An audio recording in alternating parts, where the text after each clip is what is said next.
சிறப்பு. ஆடு கொடுத்த சக்தி இல்லாதவர்கள் தான் மாட்டின் ஷேர்ல சேர வேண்டும்.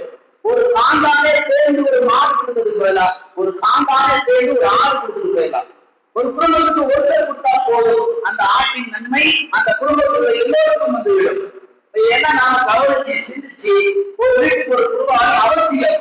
சக்தி பெற்றவர்கள் ஒரு ஆணாக, சக்தி பெறாதவர்கள் ஒரு மாட்டின் சேரவுக்கு தான் முடியும். அப்படின்னா ஒரு 3700 ரூபாய் இந்த ஆண்டு நாம கொடுக்கிறது தான் ஒரு வீட்டுக்கு ஒரு குருவாக என்ற தலைப்புல நாம சிந்திச்சுட்டு இருக்கிறோம், பேசிட்டு இருக்கிறோம்.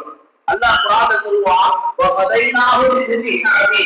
ஒரு அற்புதமான ஒரு பலியை கொண்டு ஒரு அற்புதமான ஒரு உரியாவை நாம் என்ன செய்திருக்கிறோம், மகத்தான ஒரு உரியாவை இப்ராஹிம் அலைஹிஸ்ஸலாம் அவர்களுக்கு நாம் கொடுத்திருக்கிறோம். இப்ராஹிம் அலைஹிஸ்ஸலாம் அவருடைய குடும்பத்தார்களுக்கு, இஸ்மாயில் அலைஹிஸ்ஸலாம் அவருடைய குடும்பத்தாருக்கு அல்லாஹ் சொல்லக்கூடியது ஒரு அற்புதமான ஒரு குர்பானி கொடுக்கக்கூடிய அந்த ஆற்றல், அந்த மெத்தடை, அந்த வழிகாட்டுதலை அல்லாஹ் இப்ராஹிம் அலைஹிஸ்ஸலாம் குடும்பத்தின் மூலமாக நமக்கு தந்திருக்கிறார். பெருமானார் ஸல்லல்லாஹு அலைஹி வஸல்லம் சொல்வார்கள், ஒரு வீட்டுக்கு ஒரு குர்பானை அவசியம் கொடுத்தாக வேண்டும். அப்படி ஒரு வீட்டுக்கு ஒரு குர்பானை அவசியமாக கொடுக்கிற பொழுது 2 விஷயங்கள் ஒவ்வொரு குடும்பத்திலிருந்து வெளிப்படும். முதல் விஷயம் என்னன்னு கேட்டீங்கன்னா, ஒரு குடும்பத்தார்கள், ஒவ்வொரு குடும்பத்தார்கள், அது ஆடு கொடுத்தாலும் சரி, அது மாடு கொடுத்தாலும் சரி, ஒரு குடும்பத்தார்கள் குர்பானி கேட்டு காசை எடுத்து விட்டால் அந்த குடும்பத்துல 2 விஷயம் வெளிப்படுது. ஒண்ணு, நபி இப்ராஹிம் அலைஹிஸ்ஸலாம் உலகத்தை அல்லாஹ்வுடைய கலீலுல்லாஹ் என்று பெயர் பட்டம் வாங்கியவர்கள். கலீலுல்லாஹ் என்றால் அல்லாஹ்வுடைய உற்ற நண்பர். அல்லாஹ்வுடைய நண்பனாக இருந்து அவ்வளவு சுலபமான காரியம் கிடையாது. அல்லாஹ்வுடைய நண்பனாக ஆக வேண்டும் என்றால் அல்லாஹ்வுடைய முதல் தகுதி என்ன தெரியுமா? தியாக மனப்பான்மை வேண்டும். தியாகம் யாரிடத்துல இருக்கிறதோ அவர்கள் அல்லாஹ்வுடைய நண்பனாக ஆகலாம். அல்லாஹ் இப்ராஹிமுக்கு கலீலுல்லாஹ் என்ற பெயரை சூட்டினான். உலகத்தில் யாருக்கும் தராத அந்த சிறப்பு பட்டத்தை நபி இப்ராஹிமுக்கு அல்லாஹ் தந்தார். குர்பானி, ஒரு வீட்டுக்கு ஒரு குர்பானி கொடுக்க முன் வந்தால் ஒவ்வொரு குடும்பத்திலும் எல்லோரும் தியாகம் என்ற குணத்தை பெற்றுக் கொள்வார்கள்.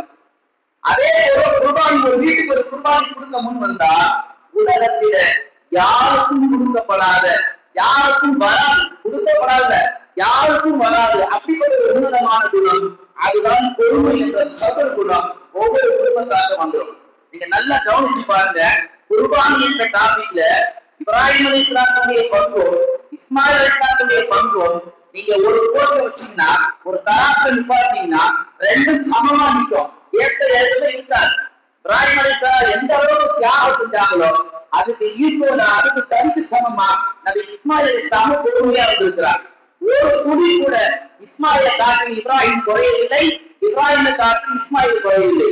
2 பேர் அந்த அற்புத தியாகம், தந்தை தியாகத்துல பொருளி பறந்தால் என்றால் மகனார் பொருளை விஷயத்துல அதே போன்று தந்தையை போன்று பொருள் கட்டி பறந்தார்.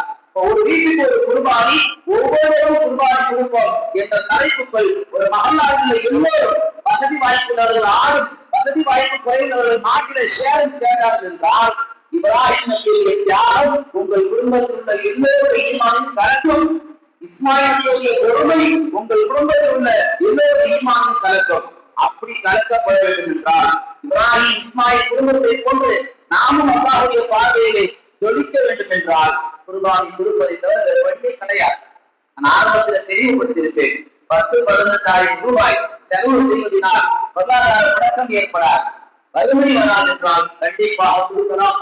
ஜகாத்து வசதி வாய்ப்பு பெற்றவர்கள், அளவு பெற்றவர்கள் ஆட்டை கொடுப்பதுதான் ஆக சிறந்தது.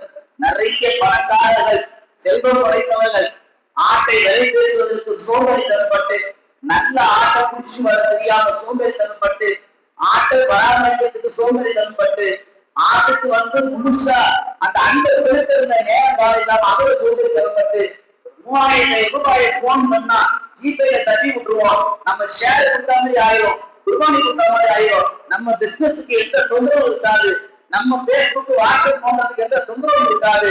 இது ஆறுனா பெரிய தலைவலி, வாங்கணும், மேய்க்கணும், அதை தினம் பராமரிக்கணும், அதனுடைய கருவிகளும் அல்லணும் என்று இவர்களாகவே தவறாக நினைத்துக் கொண்டு ஒரு வீட்டுக்கு ஒரு ஆறு கொடுக்கக்கூடிய சக்தி பெற்றிருந்தோம், கொடுக்காமல் ஏமாற்றி கொண்டிருக்கிறார்களே.